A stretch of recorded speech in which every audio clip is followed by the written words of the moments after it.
छत्तीसगढ़ मंत्रिपरिषद की बैठक हमारे परम सम्मानीय मुख्यमंत्री श्री भूपेश बघेल जी की अध्यक्षता में संपन्न हुई 51वीं बैठक है ये, और लगभग 21 महत्वपूर्ण प्रस्तावों पे आज चर्चा हुई। आज के कैबिनेट का जो सबसे महत्वपूर्ण फैसला है वो ये है कि 1/11/2004 और उसके पश्चात के नियुक्त राज्य के कर्मचारियों हेतु पुरानी पेंशन योजना, माननीय मुख्यमंत्री जी ने पुरानी पेंशन योजना लागू करने का निर्णय लिया। केंद्र सरकार से इस हेतु लगभग 17,545 करोड़ रुपया ये कर्मचारियों की निधि जो जमा है, हमने इसकी मांग की। केंद्र सरकार लगातार ये राशि देने के लिए अब केंद्रीय वित्त मंत्री माननीय निर्मला सीतारमन ने तो मना ही कर दिया। केंद्र सरकार के राशि वापस करने की मनाही के बाद भी हमने छत्तीसगढ़ सरकार ने पुरानी पेंशन योजना को लाभ कर्मचारियों को देने का निर्णय लिया है। इसके तहत लोक सेवकों को अप्रैल 2022 से ही छत्तीसगढ़ सामान्य भविष्य निधि का सदस्य माना जाएगा। 1 नवंबर 2004 या उसके बाद नियुक्त तिथि से 31 मार्च 2022 तक एनपीएस खाते में जमा कर्मचारी अंशदान और उस पर अर्जित लाभांश शासकीय कर्मचारियों के एनपीएस नियमों के तहत देय होगा। कर्मचारियों को राज्य शासन के अंशदान और अर्जित लाभांश जमा करने पर ही पुरानी पेंशन की पात्रता होगी। इसके लिए शासकीय सेवकों को एनपीएस के अंतर्गत बने रहने, दोनों उनके लिए विकल्प देने की छूट प्रदान किया गया है। पूर्ववत बने रहने या पुरानी पेंशन योजना का लाभ प्राप्त करने का विकल्प शपथ पत्र में देना होगा। यह विकल्प ही अंतिम और अपरिवर्तनीय होगा। माने जो कर्मचारी पुरानी पेंशन योजना का लाभ लेना चाहते हैं या नई पेंशन योजना के अंतर्गत, तो दोनों में विकल्प उनको देना होगा। लेकिन सरकार ने इस व्यवस्था के तहत अब पुरानी पेंशन योजना को केंद्र सरकार की मनाही के बावजूद भी, राशि देने में मनाही के बावजूद भी लागू करने का निर्णय लिया है। दूसरा महत्वपूर्ण निर्णय, केंद्र सरकार ने सभी राज्यों को भेजा है कि जो पूरे देश में चर्चा है ऑनलाइन जुआ का, महादेव ऐप जैसे इस प्रकार के जो कुरीति है, केंद्र सरकार ने भी कहा है स्टेट इसके लिए कानून बना सकता है। आज एक विधेयक, छत्तीसगढ़ जुआ प्रतिषेध विधेयक 2022 को कैबिनेट ने मंजूरी दी है। अब ये विधानसभा में आएगा और ये एक्ट स्टेट एक्ट के रूप में अब छत्तीसगढ़ में लागू हो जाएगा।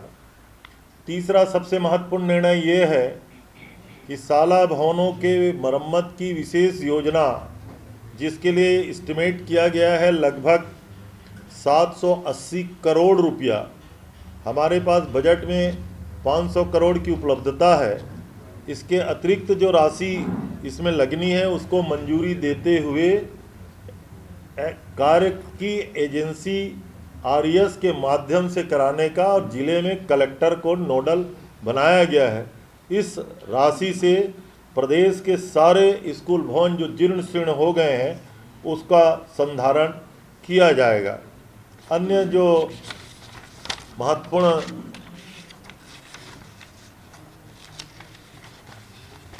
निर्णय हुए हैं वो ये हैं कि हमने निर्णय लिया है कि राष्ट्रीय खाद्य सुरक्षा अधिनियम सहित छत्तीसगढ़ के सभी राशन कार्ड धारियों को जो एनएफएसए के अंतर्गत और छत्तीसगढ़ एफएसए के अंतर्गत माह जनवरी 2023 से दिसंबर 2023 तक खाद्यान्न का वितरण जैसे अभी निःशुल्क दिया जाता है वो जारी रहेगा। फिर से समझ लीजिए, दिसंबर 2023 तक इनको निःशुल्क चावल का वितरण जारी रहेगा।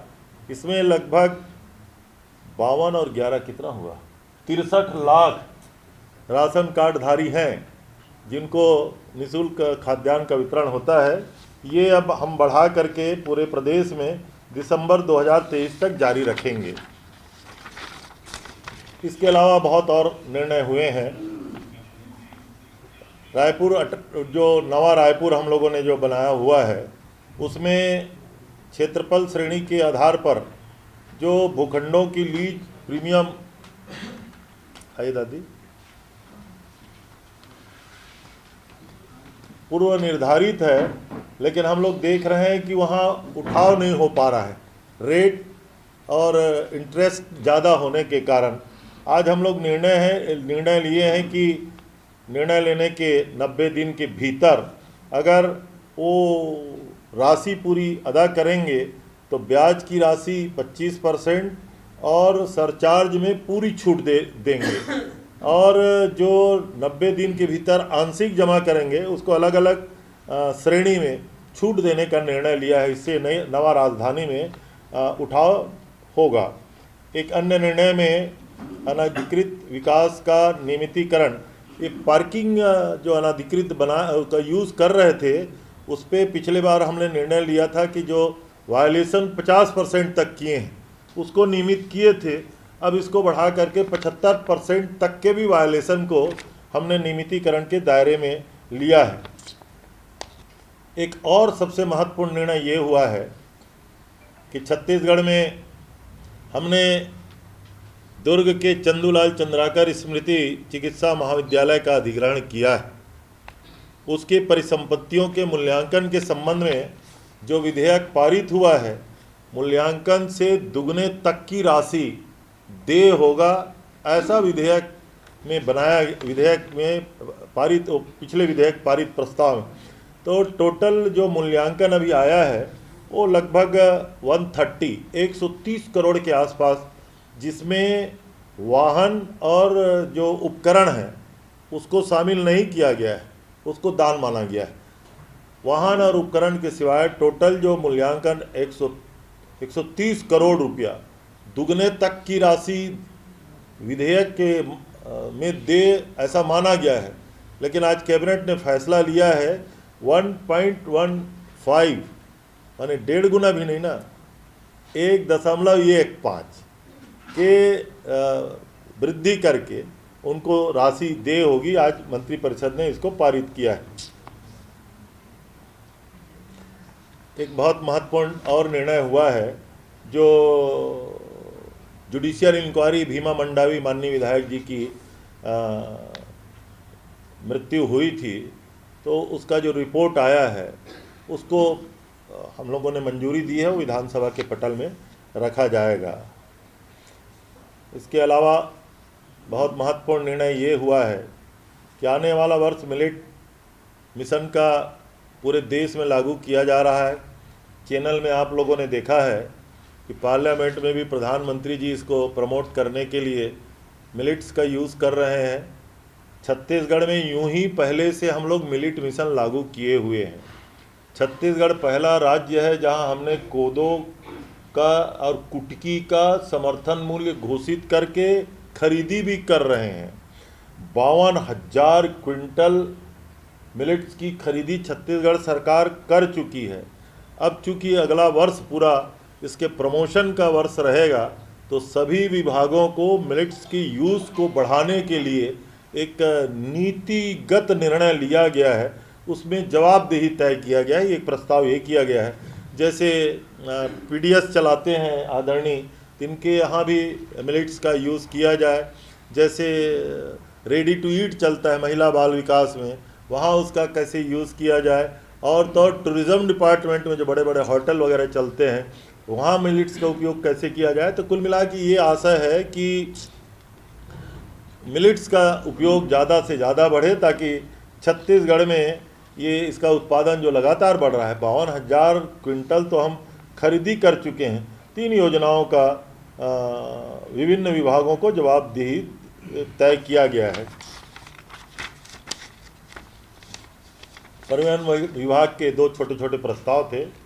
एम्बुलेंस, पिछली बार क्या हुआ था, कोरोना के बाद एम्बुलेंस की खरीदी कुछ बहुत बढ़ी हुई है, तो उसके जो शुल्क है उसमें थोड़ा सा एम्बुलेंस की खरीदी और बढ़ेगी, कोई बहुत ज़्यादा इजाफा नहीं, लेकिन आंशिक रूप से, ताकि वो रेगुलराइज रहे। और जो अस्थायी पंजीयन करके दूसरे ज़िले, ये ज़िले से उसको वो करते हैं, उसकी शुल्क में थोड़ी वृद्धि की गई है, ताकि जो रेवेन्यू का कलेक्शन है, क्या होता है, इसको अगर ना करेंगे तो जो हमारी समीपवर्ती जो ज़िलों हैं, जो राज्य के सीमावर्ती ज़िले, कई लोग झारखंड से गाड़ी खरीद लेते हैं, वहाँ रजिस्ट्रेशन करा के यहाँ चलाते रहते हैं, तो स्टेट का लॉस होता है। इस प्रकार कई प्रकार से बातें आती हैं, तो इसको थोड़ा सा नियमितीकरण करेंगे तो हम लोगों की राशि इसमें वृद्धि हो जाएगा।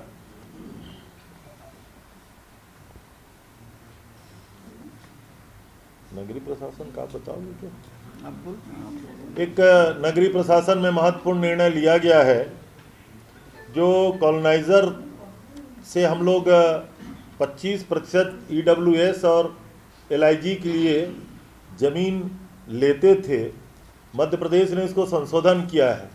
कॉलोनियाँ और बढ़े, उनकी मदद हो, तो 25% पहले होता था, 15 EWS के लिए, 10 LIG के लिए, ऐसा बंधनकारी कानून था कॉलोनाइजर के लिए। इसको हमने कम किया है, इसको 15% किया है। 9% EWS के लिए और 6% LIG के लिए, तो और ज़्यादा से ज़्यादा कॉलोनाइजर आएंगे और कॉलोनी बनाने का काम करेंगे।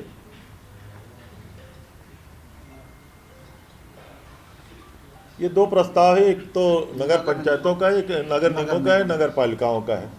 और प्रस्ताव कौन सा छूट गया?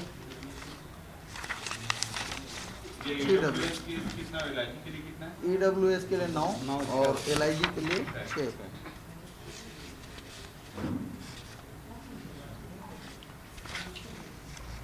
एक और प्रस्ताव वन विभाग का था। मुख्यमंत्री वृक्ष संपदा योजना हम लोगों ने जो प्रारंभ किया हुआ है, उसमें पहले लगाने और उनकी मदद करने तक है, अब इसकी विस्तार करके उसकी मार्केटिंग तक किसानों को सपोर्ट करने की योजना हम लोगों ने आज लाया है। इसको भी मंत्रिमंडल ने अनुमति दी है। जुआ तो बता दिया ना।